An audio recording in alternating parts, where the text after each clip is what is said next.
Hidden deep within a remote lake in Russia's Vologda region lies one of the country's most feared prisons, Volогодский Piatak. Isolated and encircled by frigid waters, this facility has long been home to some of Russia's most dangerous criminals. Guarded around the clock and cut off from the outside world, escape is virtually impossible. Life inside is punishing, governed by strict rules, minimal human contact, and a constant battle to preserve one's sanity. Until recently, the grim realities of this prison remained obscured, but emerging accounts have begun to reveal a chilling and brutal existence behind its walls.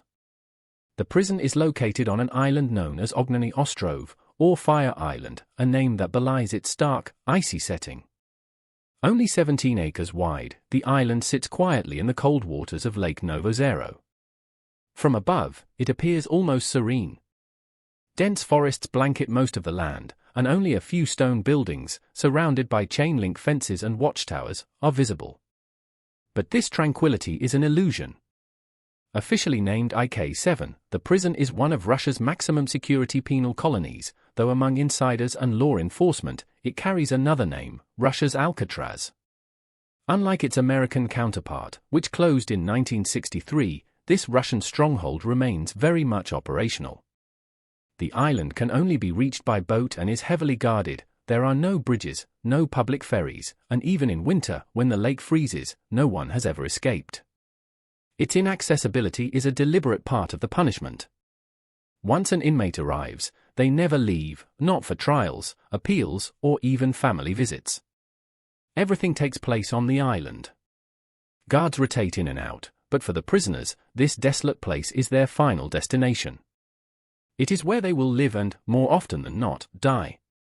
The prison central building is a converted 16th-century monastery, repurposed during Stalin's regime. Over time, it evolved into a facility not just for incarceration but for complete isolation and control.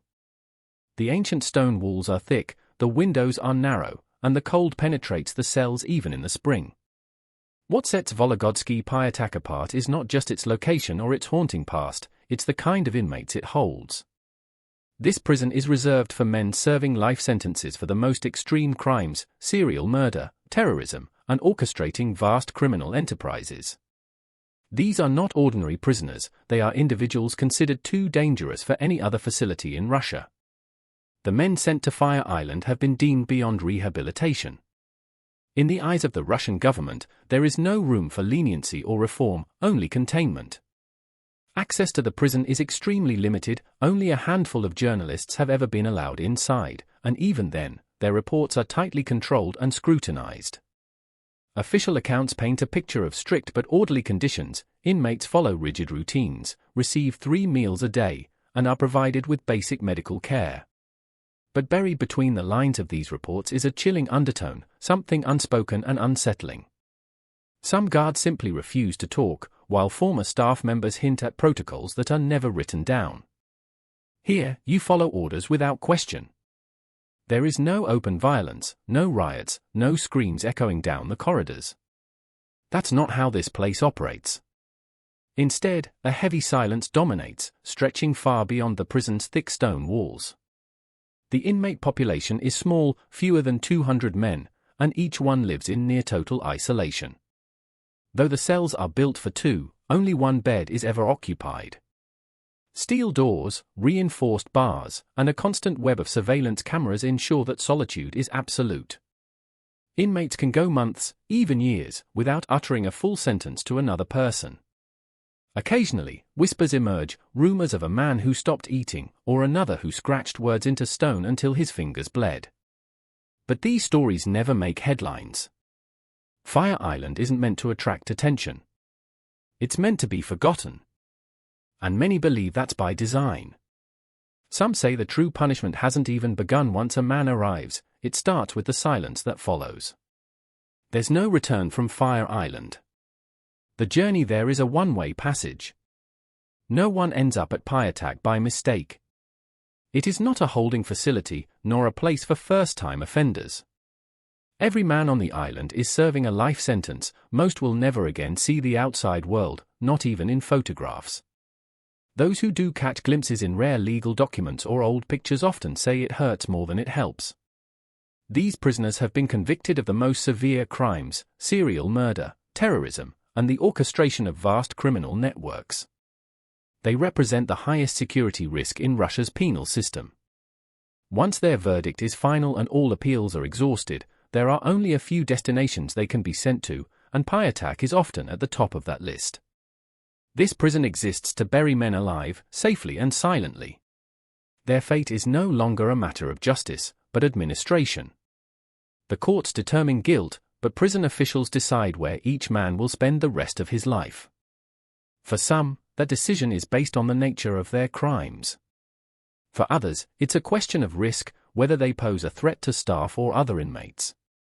And then there are those who end up at Fire Island because of what they did elsewhere, those who fought too much, caused too many problems, or managed to escape before. In those cases, Pyatak becomes the end of the line. Some men end up on Fire Island because no other prison could contain them. They either resisted every attempt at control or committed acts so heinous they demanded the harshest form of isolation. Among them is Artyom Anufriv, a serial killer whose calculated brutality left a permanent scar on Russian law enforcement. His crimes were marked by chilling precision, a blend of cold planning and ruthless execution that exposed vulnerabilities in the justice system. His case forced authorities to confront just how unprepared they were for criminals who defied profiling and prediction. Another name that haunts the prison's corridors is Vladimir Balov, who was both a serial killer and a brigand, a man who committed violent robberies alongside his murders. This dangerous combination of greed and aggression made him particularly lethal. His presence serves as a reminder that criminal behavior often defies simple categories. Some offenders are driven by impulse, others by profit, and the most dangerous by both.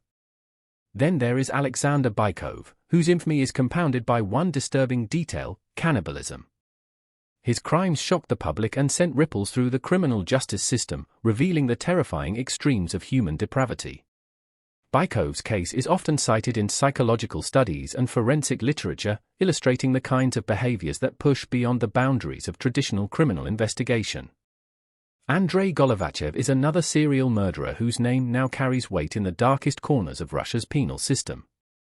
Like many before him, his pattern of violence added to the grim reputation of the institutions that house him.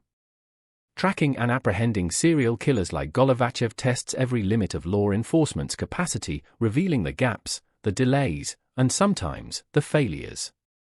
Dmitry Griden's crimes added yet another entry to the long and terrifying ledger of serial offenders locked away in Russia's most secure facilities. Each of these men represents a unique chapter in the nation's ongoing battle with violent crime. Their stories show how varied the paths to brutality can be, driven by different motives, backgrounds, and methods, yet all culminating in the same bleak outcome. Boris Koshev stands apart from others in a subtle but striking way. His spree was shorter, but the devastation he caused was just as profound. Meanwhile, the name Vladimir March evokes dread within prison walls, his past still casting a shadow on both staff and inmates. Yakir Muralimov fits a similar profile to Balov, combining serial killing with robbery, merging calculated violence with opportunistic theft. Together, these men contribute to the infamous reputation of prisons like the one on Fire Island. Their presence justifies the institution's strict controls, relentless surveillance, and punishing isolation.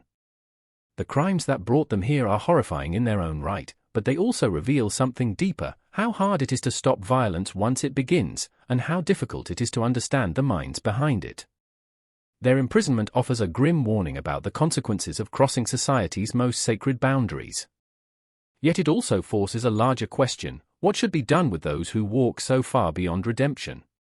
The journey to Volgodsky Pyatak may be short in distance, but it is brutal in process. Once a prisoner's transfer is approved, he's moved to a temporary facility and placed in a holding cell under tight restraints.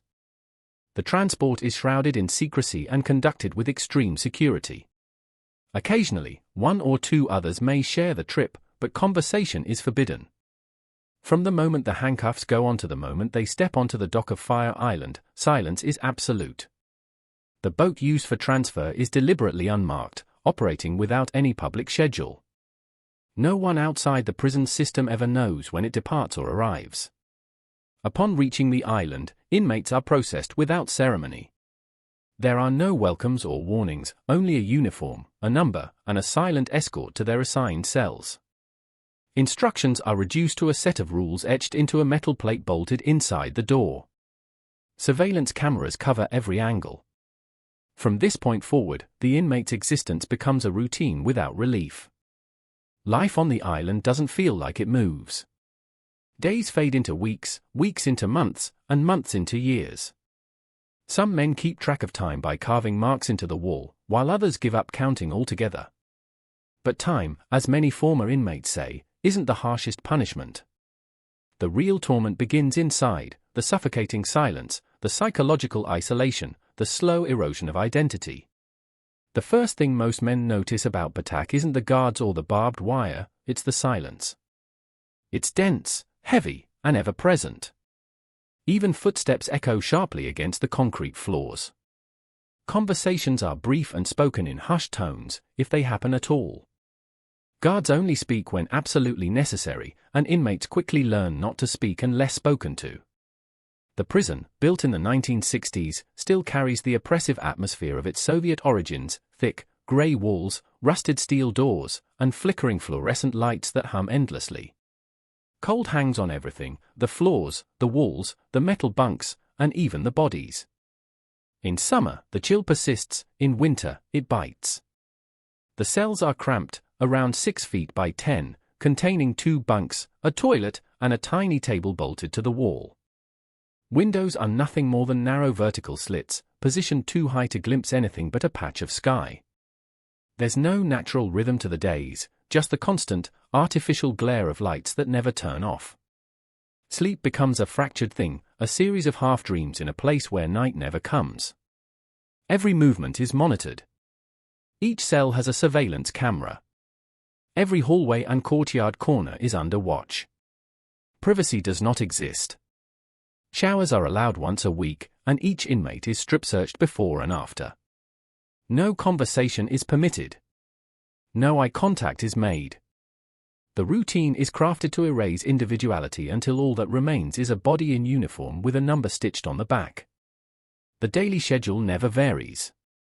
Wake up is at 6 a.m., followed by roll call and a cold, sparse breakfast, usually porridge, before the prisoners return to their cells.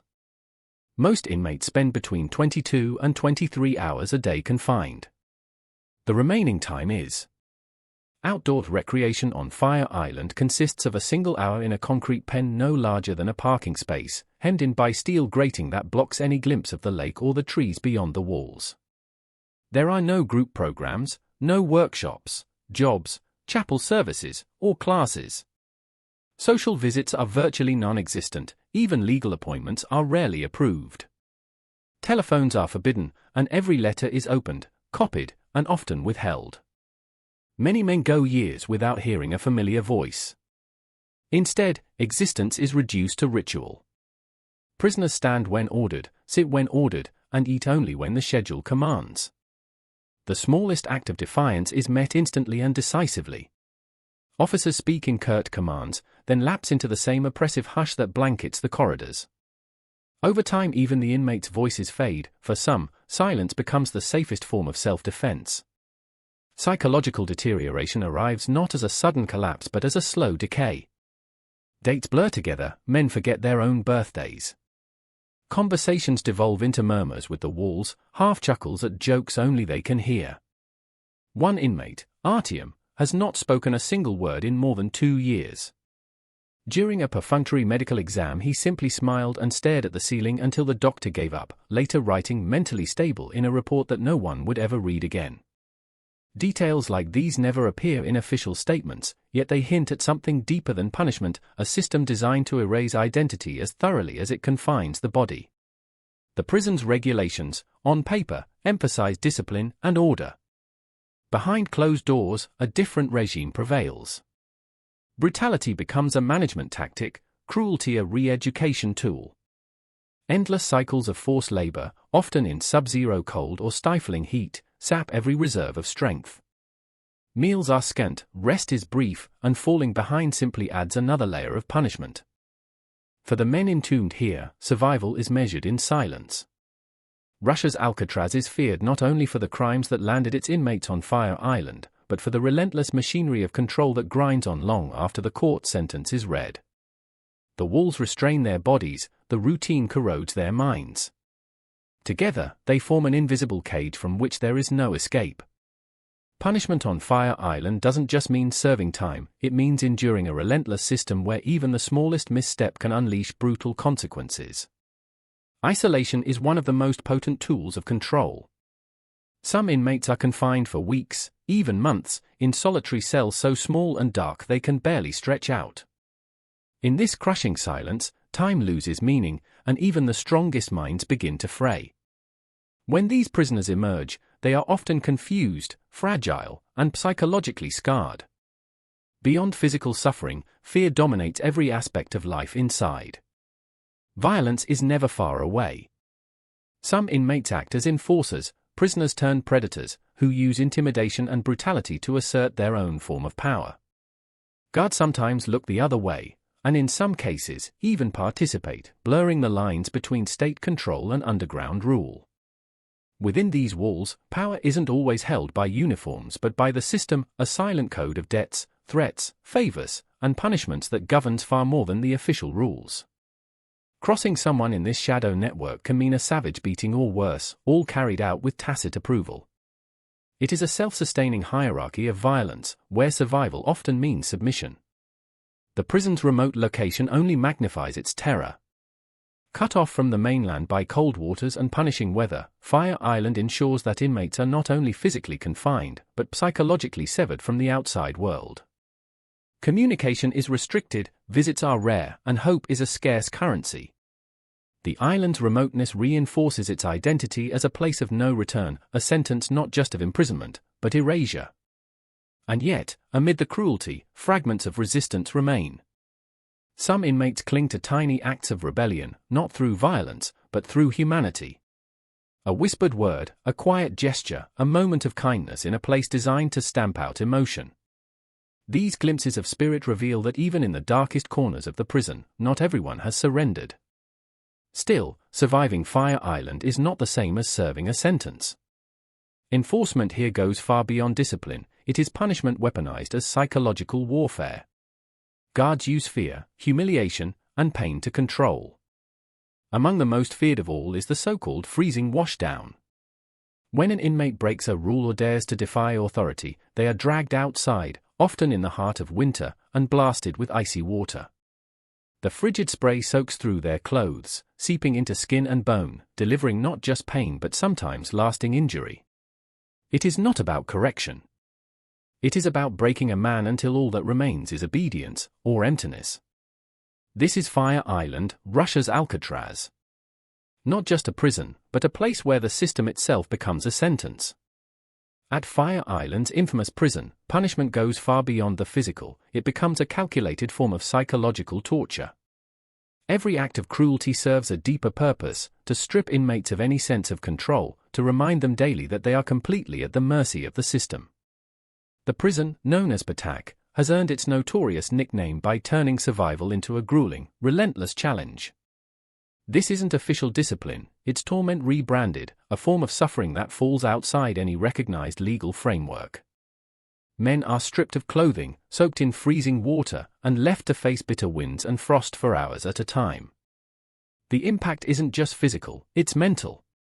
This kind of sustained, unpredictable cruelty wears down even the toughest inmates, crushing not only their bodies but their spirit. To survive Patak, physical toughness isn't enough. Inmates must rely on resilience, strategy, and sometimes pure luck. Trust is a rare commodity, and alliances, when they exist, are tentative at best. The unspoken code inside rewards silence, submission, and invisibility. Resistance, no matter how small, is met with severe and often unrecorded punishment. For decades, the prison has operated behind a curtain of secrecy. Official documents tout its strict order and disciplined structure, but these sanitized reports barely scratch the surface. Beneath the facade, an alternative system thrives, one that doesn't appear in legal records. It's a world of unofficial punishments and invisible control mechanisms. Guards follow protocols on paper, but beyond those lines, darker practices prevail. And when inmates are finally released, if they're released at all, they rarely speak of what they endured.